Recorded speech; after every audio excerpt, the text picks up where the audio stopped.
नमस्कार दोस्तों, exam pointer में आप सभी का स्वागत है। चलिए हम लोग जो इंग्लिश का सेट कर रहे हैं, यानी कि जो भी हम प्रीवियस ईयर क्वेश्चन कर रहे हैं किरण का, उसका हम ये इंग्लिश का सेट करेंगे। आज छठा सेट है ये इंग्लिश का, ठीक है। और दोस्तों आप लोग प्रीवियस ईयर पे विशेष कर बिल्कुल फोकस करिए। आप जितना भी क्वेश्चन है आप लोग ज़्यादा से ज़्यादा सेट प्रैक्टिस करिए और लगे रहिए। ऐसा करना है कि हाँ, जो भी आप एग्ज़ाम दे रहे हैं, अटेम्प्ट कर रहे हो, आपको कोशिश करना है कि आपका फर्स्ट अटेम्प्ट में ही आपका एग्ज़ाम क्लियर हो जाए। आगे 76 नंबर जो क्वेश्चन है देखते हैं। देखिए, एडजस्ट और मेक राइट, करेक्ट, अमेंड, ठीक है। हमें क्या करना है यहाँ पे कि for the option that can be used as one word substitution for the given word one word phrase, ठीक है।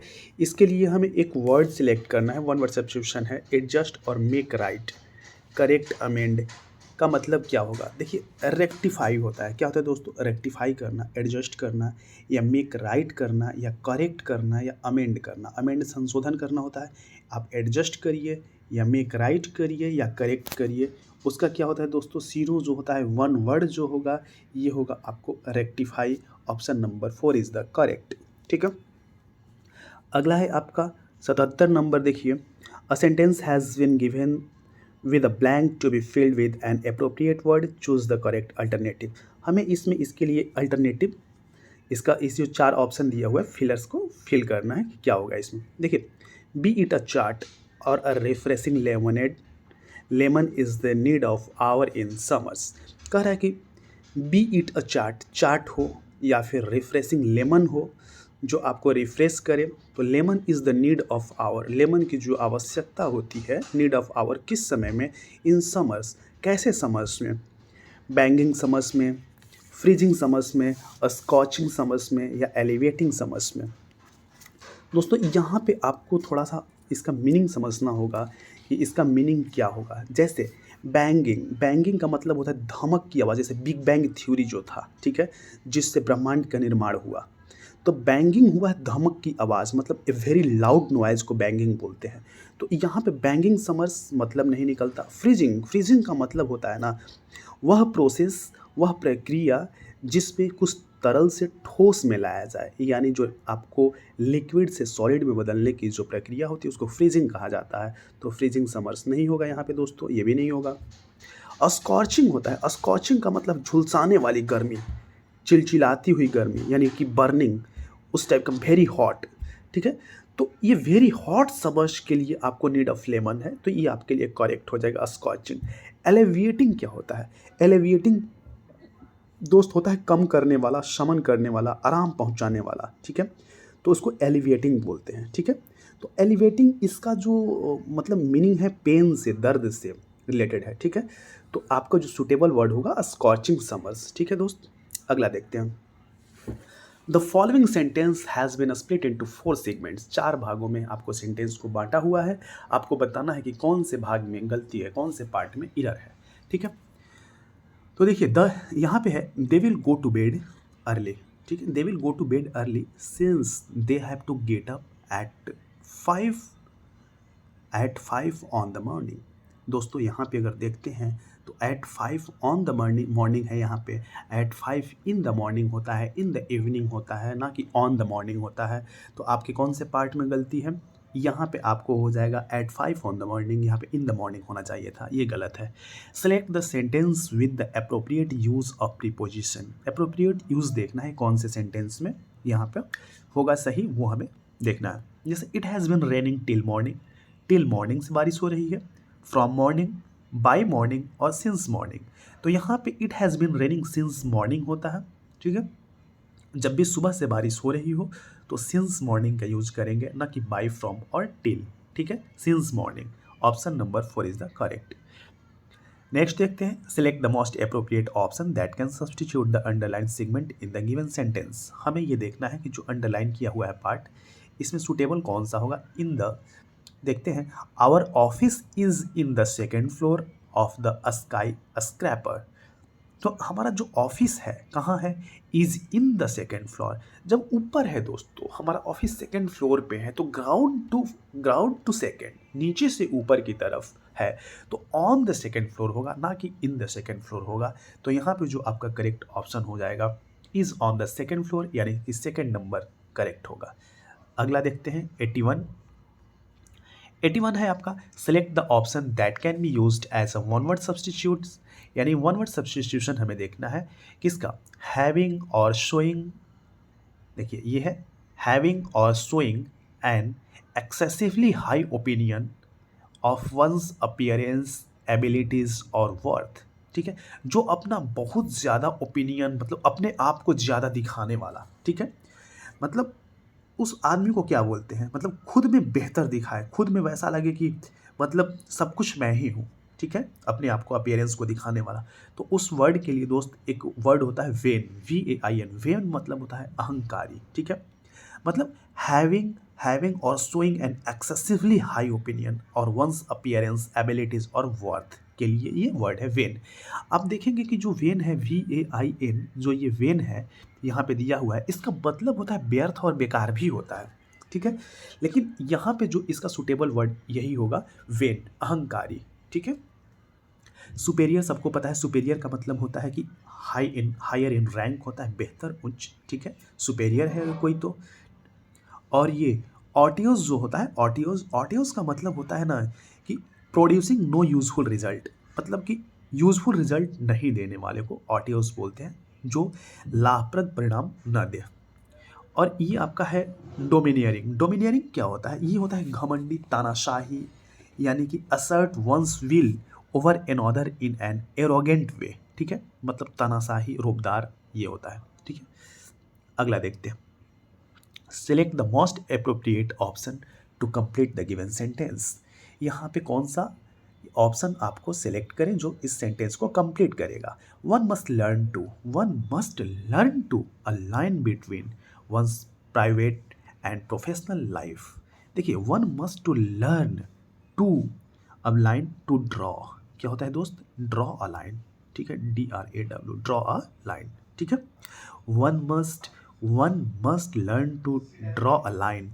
ड्रॉ अ लाइन का मतलब दोस्त होता है कि ड्रॉ अ लाइन यानी कि सीमा निर्धारित करना, ड्रॉ अ लाइन। ठीक है, to define a limit in anything, किसी चीज़ में अपनी लिमिट को डिफाइन करना। तो यहाँ पे हो जाएगा आपका ड्रॉ अ लाइन। अगला देखते हैं select the option that can be used as a one word substitute for the given group of words.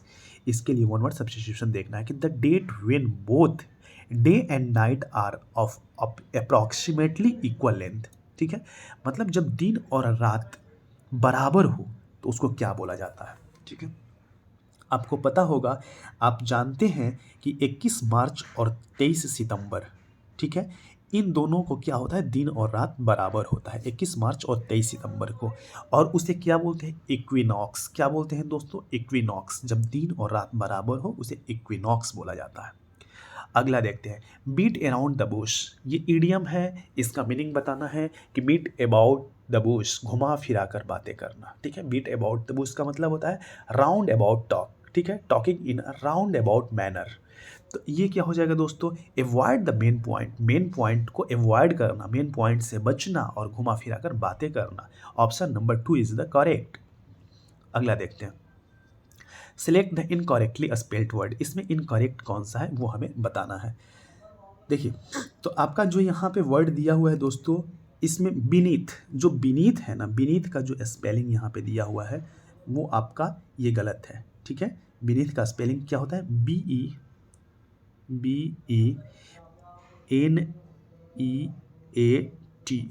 ठीक है दोस्तों, BENEATH बीनीथ होता है। ठीक है, ये आपका गलत है, बाकी सब सही है। अगला देखते हैं यहाँ पे डाइवर्सिटी। देखिए जो डाइवर्सिटी है इसका एंटो बताना है। डाइवर्सिटी का मतलब दोस्त होता है ना विविधता। क्या होता है, विविधता, मतलब वेराइटी ऑफ, मतलब बहुत चीज़ों की वेराइटी। ठीक है, वो वेराइटी होता है, विविधता होता है। ठीक है, भिन्नता, विविधता। तो इसका क्या हो जाएगा, इसका जो हमारा एंटो होगा तो विविधता का मतलब हो जाएगा कि जहाँ विविधता है तो वहाँ पे समानता हो। जैसे भारत का जो पश्चिमी घाट है वो अपनी डाइवर्सिटी के लिए जाना जाता है, अपनी विविधता के लिए जाना जाता है, और भारत खुद में ही अपनी विविधता के लिए जाना जाता है। ठीक है, तो जहाँ विविधता मतलब विभिन्न प्रकार के लोग, विभिन्न प्रकार की भाषाएं, विभिन्न प्रकार के जीव जंतु रहते हो। ठीक है, डाइवर्सिटी। लेकिन जहाँ समानता हो कि एक समानता, तो उसको क्या बोलते हैं, यूनिफॉर्मिटी। यूनिफॉर्मिटी उसका क्या हो जाएगा, इनटू यूनिफॉर्मिटी। आइए 86 का ऑप्शन देखते हैं।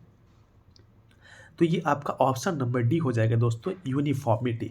ठीक है, अगला देखते हैं 87। 87 है select the most appropriate synonym of the underline word in the following sentence.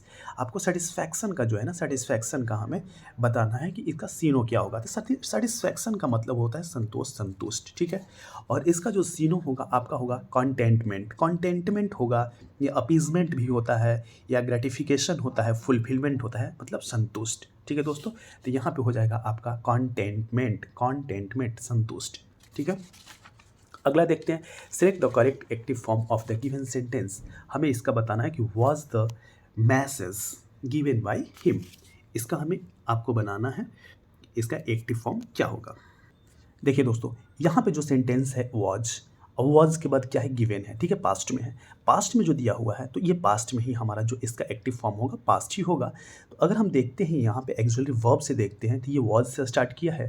देखिए वाज ही गिवन, ठीक है, और वाज के बाद गिवन, यानी कि फिर वाज के बाद आपका V3 यूज़ किया, तो ये क्या होगा, ये आपका करेक्ट नहीं है, इसको हमने नेगलेक्ट किया। देखिए डॉज से है, डॉज से स्टार्ट हुआ है, मतलब ये प्रेजेंट में है, ये भी नहीं होगा। सेकंड नंबर भी एलिमिनेट किए।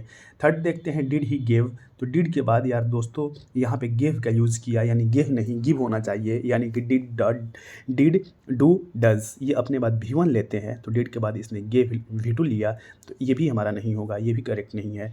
अब देखते हैं 4 number, did he give the message, ये आपका 4 नंबर करेक्ट है, did he give the message. अगला देखते हैं डेलिबरेट। डेलिबरेट का मतलब दोस्तों होता है, इसका सिनो बताना है, select the most appropriate synonym of the given word. Deliberate का मतलब होता है जानबूझकर, प्लानिंग किया हुआ, जिसको प्लानिंग किया हुआ डेलिबरेट होता है। ठीक है, तो ये हो जाएगा आपका ऑप्शन नंबर 3, प्लान्ड। डेलिबरेट मतलब प्लान्ड किया हुआ। ठीक है, अगला देखते हैं select the correct indirect form of the given sentence. आपका इनडायरेक्ट फॉर्म इसका बताना है कि she said he must leave all the bad habits. ठीक है, तो मतलब सी सैड, उसने कहा कि she must leave all the bad habits. तो यहाँ पे जो मस्ट लीव जो दोस्तों यहाँ पे दिया हुआ है, ये एक आपको बता रहा है कि मतलब ये काम करना ही होगा, मस्ट लीव। ठीक है, मतलब ये जरूरी, ये बता रहा है आपको कि मतलब मस्ट लीव मतलब एक फोर्स दे रहा है। ठीक है, अगर ये फोर्स देने की जब बात हो तो ये क्या होता है, have to, has to, had to में ये चेंज हो जाता है। तो जब देख रहे हैं यहाँ पे हम देख रहे हैं क्या, जो सैड है ये आपका रिपोर्टिंग, जब वर्ब आपका पास्ट में हो तो आने वाला जो रिपोर्टेड स्पीच होता है, तो रिपोर्टेड स्पीच भी हो किस में चेंज हो जाता है, पास्ट में ही चेंज हो जाता है। तो यहाँ पे हैज़ हैव टू तो होगा नहीं, तो इसका क्या हो जाएगा दोस्तों, हैड टू में कन्वर्ट होगा। तो यहाँ पे हम देखते हैं ऑप्शन हैज़ टू गलत है, सी मस्ट हैव लिव, तो यहाँ पे that she must leave must है, ये भी नहीं होगा दोस्तों। और यहाँ पे देखिए ये गलत है, she said that she had to leave all the bad habits. ठीक है, और अगला देखते हैं 4 नंबर, she said that she could leave the, तो ये भी सी कुड लिव द, ये भी नहीं होगा। तो ऑप्शन नंबर दोस्त 3 इसका करेक्ट होगा, she said that she had to leave all the bad habits. ठीक है, अगला देखते हैं मैग्नीफाई। मैग्नीफाई का मतलब होता है किसी चीज़ को बढ़ाना, मैग्नीफाई बढ़ा करके देखना। ठीक है, तो मैग्नीफाई का हमें सिनोनिम बताना है, तो मैग्नीफाई का क्या हो जाएगा दोस्तों, एक्सपैंड करना। ठीक है, मैग्नीफाइंग जो चीज़ लेंस होता है जिसको मैग्नीफाई करके देखते हैं किसी चीज़ को, तो होता है एक्सपैंड करना। ठीक है, तो यहाँ पे एक्सपैंड हो जाएगा। Choose the incorrectly spelled word, यहाँ पे इनकरेक्ट स्पेल्ड वर्ड बताना है कौन से में करेक्ट नहीं है। तो यहाँ पे देखिए एवरेसियस, एवरेसियस जो होता है दोस्तों ना, वो होता है ग्रीडी, लालची। एवरेसियस का मतलब होता है ग्रीडी, लालची होता है। ठीक है, तो आपका इसका जो स्पेलिंग होता है AVA, देखिए AVARICIOUS होता है दोस्तों, OUS। ठीक है, ये यू लिखा है OUS, एवरेसियस होता है CIOUS, ये गलत है। ठीक है, अगर यहाँ पे मैं बात करूँ बाकी ऑप्शन का, तो जो यहाँ पे लिखा है क्लेमसी, क्लेमसी का मतलब होता है मर्सी, दया। क्लेमसी मतलब मर्सी, दया। ठीक है, हेजिमोनी क्या होता है दोस्तों, हेजिमोनी का मतलब होता है एकाधिकार, प्रभुत्व, वर्चस्व। ठीक है, हेजिमोनी का मतलब होता है मोनोपोली। ठीक है, किसी चीज़ पर एकाधिकार करना मोनोपोली होता है। ठीक है, और ये है आपका जो 4th नंबर, नॉस्टैल्जिक। नॉस्टैल्जिक क्या होता है, नॉस्टैल्जिक का मतलब कोई चीज़ नॉस्टैल्जिक है यानी उदासीन है वो। ठीक है, उदासीन है यानी अतीत के लिए ललाचित। उदासीन मतलब अभी अभी प्रेजेंट में क्या चीज़ है, वो उदासीन है, बस नॉस्टैल्जिक। अगला देखिए 92, 93, देखिए 93 है आपका, select the option that expresses the given sentence in passive voice. आपको ये पैसिव वॉइस में इसको हमें चेंज करना है। देखिए all his friends laughed, laughed यहाँ पे क्या है दोस्तों V2 है। अब यहाँ पे अगर V2 है तो हमारा आने वाला जो हमारा पैसिव में होगा वो वाज प्लस V3 हो जाएगा। क्या हो जाएगा? Was plus V3। वाज या वर सब्जेक्ट के अनुसार वाज या वर, ऐसा नहीं है कि वाज ही होगा, क्योंकि यहाँ पे हिम है तो हिम का ही हो जाएगा सब्जेक्ट। यहाँ पे ऑब्जेक्ट का जो हिम है हिम का ही हो जाएगा, तो ही के साथ तो वर होगा नहीं, ही के साथ वाज होगा। अगर सिंगुलर सब्जेक्ट है तो सिंगुलर ही हमारा वर्ब भी यूज होगा। ठीक है, तो यहाँ पे क्या हो जाएगा? He was laughed at by all his friends, यानी ऑप्शन नंबर 2 आपका करेक्ट हो जाएगा दोस्तों। अगला देखते हैं, select the option that can be used as a one word substitute for the given groups of word. One who has the ability to do many different things, जो many different things को करने की ability रखता हो, ठीक है, अलग अलग जो चीज़ों को करने की एबिलिटी रखता हो, उसको क्या बोलते हैं? वर्सेटाइल बोलते हैं। क्या दोस्तों? वर्सेटाइल, वर्सेटाइल होता है वो। ठीक है, मतलब बहुमुखी प्रतिभा वाला व्यक्ति को बोलते हैं वर्सेटाइल। ठीक है, अगला देखते हैं, रीअरेंज करना है दोस्तों। ये PQRS है। देखिए देयर आर यहाँ पे दिया है। देखिए आपको पता है जब सब्जेक्ट देयर, देयर जो है डब्ल्यू सब्जेक्ट है, ठीक है, देयर के अकॉर्डिंग आपको यहाँ पे वर्ब का यूज़ नहीं होता। ठीक है, देयर का मतलब यहाँ पे देयर इज भी लेता है, आर भी लेता है, तो देयर के अनुसार नहीं लेता, देयर अपने अनुसार नहीं लेता, अपने अकॉर्डिंग नहीं लेता। यानी कि वर्ब जो यहाँ पे यूज हुआ है अपने बाद आने वाले नाउन और प्रोनाउन के अनुसार यहाँ पे वर्ब का यूज होता है। तो अब देखेंगे कि जो यहाँ पे वर्ब दोस्त जो यूज हुआ है आर, इसके बाद हमारा नाउन कौन सा है? तो नाउन हमारा प्लूरल होना चाहिए, प्लूरल, क्योंकि आर लिया है तो प्लूरल होना चाहिए। तो देखिए अब यहाँ पे ऑप्शन नंबर बी देखते हैं, reports. To prepare, to prepare है 2 + V1, यानी यहाँ पे जो दिया हुआ है ये फॉर्म तो होगा नहीं। ठीक है, नॉन, यहाँ पे नॉन फूड, गेट इनफ, ठीक है, ये गेट आपको V1 आ गया, ये नहीं होगा। तो यहाँ पे जो रिपोर्ट्स है दोस्तों, रिपोर्ट्स यानी कि ये नाउन है और ये क्या है? ये आपका प्लूरल नाउन है, रिपोर्ट और रिपोर्ट्स। ठीक है, तो रिपोर्ट्स है यहाँ पे। तो हमारा जो स्टार्ट होगा P से स्टार्ट होगा। ऑप्शन देखते हैं दोस्तों, RPSQ।